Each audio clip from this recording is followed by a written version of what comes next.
I think he's got a ceiling that's unlimited at this point. He really reminds me a lot of Jay Cutler, his physique. I mean, Jay at 22 was pretty impressive as well.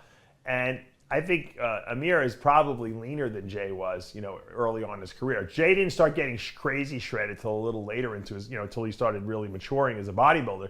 But this guy's got a lot of muscle. I know from Chris Aceto, I think he's trying to get into the Arnold in March. Which I was like surprised. I said, Chris, he just did all these shows. Doesn't he need a break? He goes, this guy doesn't get fat.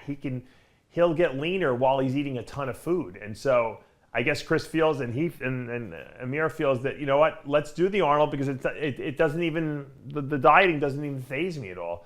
I can eat a lot of food and I only need to really kind of turn the key the last couple of weeks to really dial it in. So I think his ceiling is very high. I think in the next 2 to 3 years, I think he could be a possible top 6. He's got the structure to hold it. If he puts another 15 pounds of muscle on, he's going to be deadly on that stage with that same conditioning. And he's got fresh muscle because he's young. He's going to be another in that Hunter Labrada, Ian Valliere group because I think he is one of the upcoming guys. And it's great when you get a guy out of nowhere and we didn't even see him coming. And now he's like a new guy. And look, this is going to happen. I was just telling someone today, I said, back in the 90s, everyone was into training. Training was the most important thing because we were all trying to chase Dorian Yates. And pretty much everyone used the same anabolics back then. And growth hormone really just came out. So no one really used a lot of it. It was very expensive.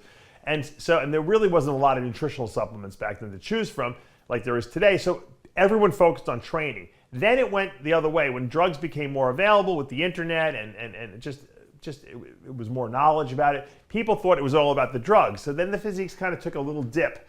Now we're at a place where people not only know that the drugs and the diet are important, and the supplements, but they also know the training is important. I think training is becoming re-emphasized now, and we're starting to see guys with great structures with a lot of mass on their bodies. And I think over the next 2 to 5 years, we're going to see some freaks coming out of nowhere. Guys like Emir, Omeragic, people we never even heard of yet are going to crawl out of the woodwork, and we're going to have I think we're going to have another golden era of bodybuilding probably by 2025.